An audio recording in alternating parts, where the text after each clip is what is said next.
नमस्कार, हल्ला बोल टीवी देख रहे हैं आप। मैं हूं आपके साथ प्रियंका। देखिए, बिहार के बीजेपी के अध्यक्ष यानी दिलीप जायसवाल ने कहा है कि महागठबंधन की एक पार्टी एनडीए के पास आने की कोशिश कर रही है। कौन सी है ये पार्टी, इस विषय पे आपको और भी ज्यादा जानकारी देंगे हल्ला बोल टीवी के संपादक दीपक शर्मा। देखिए, दिलीप जायसवाल भारतीय जनता पार्टी बिहार के प्रदेश अध्यक्ष हैं जी। उन्होंने आज पत्रकारों से बातचीत में कहा है कि बिहार में महागठबंधन तार तार हो रहा है, टूटकर बिखर रहा है जी।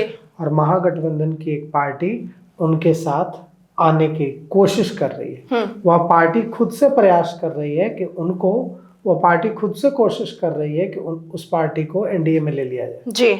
और दिलीप जायसवाल ने यह बात बेहद खुश होकर बताई कि उस पार्टी ने हमसे संपर्क किया है कि उस पार्टी को एनडीए में ले लिया जाए। दिलीप जायसवाल ने कहा कि इंडिया गठबंधन में टूट होने जा रही है और महागठबंधन इंडिया गठबंधन की एक पार्टी एनडीए के संपर्क में है। उन्होंने कहा कि पूरा इंडिया गठबंधन टूटने वाला है और इंडिया गठबंधन की एक सहयोगी पार्टी इंडिया गठबंधन छोड़कर एनडीए में शामिल होने की कोशिश कर रही है। अब सवाल उठ रहा है कि यह पार्टी कौन है। बिल्कुल। तो यह पार्टी आरजेडी हो नहीं सकती है, यह पार्टी कांग्रेस हो नहीं सकती है, यह पार्टी माले सीपीआईएमएल हो नहीं सकता है, यह पार्टी सीपीआई हो नहीं सकती है। तो माले नहीं हो सकता है, सीपीआई नहीं हो सकती है, सीपीआईएम नहीं हो सकता है, तो बचा कौन? वीआईपी। बचा वीआईपी और साथ ही साथ आईपी गुप्ता की पार्टी जी। आईपी गुप्ता की पार्टी और मुकेश सहनी की पार्टी, यही दो पार्टी बचती है जी। वीआईपी का कोई विधायक नहीं जीता है इस बार जी। आईपी गुप्ता विधायक बने हैं अपनी पार्टी से। तो आईपी गुप्ता के बारे में कहा जा रहा है कि आईपी गुप्ता आ सकते हैं। उनकी पार्टी है आईआईपी जी, इंडियन इंक्लूसिव पार्टी। तो इंडियन इंक्लूसिव पार्टी को एक सीट पर जीत मिली है जी। और पार्टी के सुप्रीमो आईपी गुप्ता सहरसा से विधायक बने जी। आईपी गुप्ता एनडीए के संपर्क में है और आईपी गुप्ता एनडीए के साथ आ सकते हैं। वो उनकी पार्टी के पास एक विधायक है। अगर आईपी गुप्ता एनडीए के साथ आते हैं तो एनडीए के विधायकों की संख्या एक और बढ़ जाएगी। बिल्कुल। और खबर है कि आईपी गुप्ता संपर्क में भी हैं एनडीए के नेताओं के और दिलीप जायसवाल की मुस्कुराहट बता रही है कि बात लगभग फाइनल हो गई है जी। तभी वो इतनी मुस्कुराहट के साथ, इतनी खुशी के साथ यह बात बता रहे हैं कि महागठबंधन की एक पार्टी हमारे साथ आने जा रही है। तो आईपी गुप्ता अगर महागठबंधन में रहेंगे तो उन्हें क्या मिलेगा? कुछ नहीं मिलेगा। वे अपनी पार्टी के अकेले विधायक हैं, विधानसभा में एक विधायक रहेंगे। लेकिन अगर वो एनडीए के साथ आ जाएंगे, बीजेपी के साथ आ जाएंगे, तो उससे उनको सत्ता का संरक्षण मिलेगा। इससे वे अपने क्षेत्र में जो सहरसा जहां से वे विधायक चुनकर आए हैं वहां लोगों का ज्यादा काम करा पाएंगे, योजनाओं का लाभ दिला पाएंगे, उस क्षेत्र में ज्यादा योजनाएं ले जा पाएंगे। तो आईपी गुप्ता क्यों नहीं चाहेंगे कि वे एनडीए के साथ आ जाएं? वे क्यों चाहेंगे कि वे इतने समय तक पूरे 5 साल विपक्ष में बैठकर गुजार दें? बिल्कुल। तो आईपी गुप्ता की पार्टी आ सकती है एनडीए के साथ और एनडीए को भी इससे फायदा होगा, उनके विधायकों की संख्या एक बढ़ेगी। और बीजेपी चाहती है कि उसके साथ ज्यादा से ज्यादा विधायक रहे, क्योंकि अगर कभी इस तरह की स्थिति बनती है कि बीजेपी को अपना मुख्यमंत्री बनाने की ख्वाहिश उसकी हिलोरे लेने लगे, वैसे में एक एक विधायक महत्वपूर्ण होगा। बिल्कुल। अब सवाल उठता है कि क्या मुकेश सहनी नहीं कोशिश करेंगे? तो मुकेश सहनी भी कोशिश कर सकते हैं, लेकिन सवाल यह उठता है कि मुकेश सहनी के पास तो कोई विधायक नहीं है। बिना विधायक, बिना सांसद वाली पार्टी है, ना कोई विधायक है ना कोई सांसद है।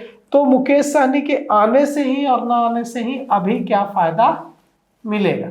और ना अभी कोई चुनाव है नजदीक में जिससे भारतीय जनता पार्टी एनडीए को लगे कि इस चुनाव में मुकेश सहनी आएंगे तो थोड़ी मदद मिल जाएगी, फायदा हो जाएगा। मुकेश सहनी के आने ना आने का कोई बड़ा फायदा नहीं मिलेगा। लेकिन हो सकता है कि हार से निराश मुकेश सहनी भी कोशिश करें एनडीए में आने की, क्योंकि जब उन्होंने एनडीए के साथ मिलकर चुनाव लड़ा था तो कम से कम 4 विधायक जीते थे। अभी तो 0 विधायक जीते। जी। तो मुकेश सहनी भी आज न कल आ सकते हैं एनडीए के साथ, लेकिन आईपी गुप्ता के आने की खबर बहुत ज्यादा मजबूती से चल रही है कि आईपी गुप्ता आ सकते हैं। अब आप सोचिए कि आईपी गुप्ता एक विधायक, आईपी गुप्ता की जो पार्टी है उसके वे अकेले विधायक, तो उन पर कोई दल बदल कानून भी नहीं है। वो ये भी कल कर सकते हैं कि अपनी पार्टी मर्ज कर सकते हैं भारतीय जनता पार्टी में, या अगर मर्ज ना भी करें तो यह भी हो सकता है कि वे एनडीए का हिस्सा बनकर रहे। तो आईपी गुप्ता एनडीए का अगर हिस्सा बनते हैं तो देखिए, भारतीय जनता पार्टी हमेशा अपनी ताकत बढ़ाने के फिराक में लगी रहती है। बिल्कुल। तो इस बार भी भारतीय जनता पार्टी की कोशिश है कि अपने साथ ज्यादा से ज्यादा विधायकों को जोड़ा जाए, और आईपी गुप्ता एक विधायक हैं जो उनके साथ जुड़ सकते हैं, उनको जुड़ने में कोई दिक्कत भी नहीं है। उनके जो मुद्दे हैं वो है ताती तत्वा समाज को शेड्यूल कैटेगरी में, अनुसूचित जाति कैटेगरी में शामिल कराना, जिस समाज के से वे आते हैं, जिस समाज के नेता होने का वे दावा करते हैं। तो उनका कहना है कि ताती तत्वा जो कम्युनिटी है उसको अनुसूचित जाति में शामिल अगर सरकार करे तो हम सरकार के शुक्रगुजार होंगे, सरकार जो कहेगी हम मान। अब यह इतना आसान फैसला नहीं है, लेकिन यह हो सकता है कि आईपी गुप्ता यह ऐलान कर दें कि हम ताती तत्वा समाज की भलाई के लिए हम एनडीए के साथ जा रहे हैं, ताकि हम इस समाज के लोगों का भलाई कर सकें, सहरसा के लोगों की भलाई कर सकें। और इसीलिए उन्होंने एनडीए से संपर्क साधा होगा, और इसीलिए भारतीय जनता पार्टी के प्रदेश अध्यक्ष दिलीप जायसवाल ने इतना बड़ा खुलासा कर दिया है कि महागठबंधन का एक दल, महागठबंधन की एक पार्टी हमारे साथ आने की कोशिश कर रहा है, हमसे संपर्क बना रहा है। जी।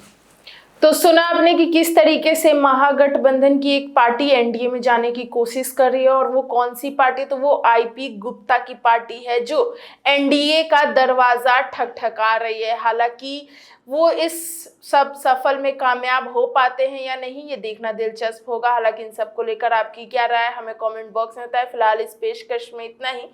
आगे की खबर देखने के लिए बने रहे हल्ला बोल टीवी के साथ। धन्यवाद।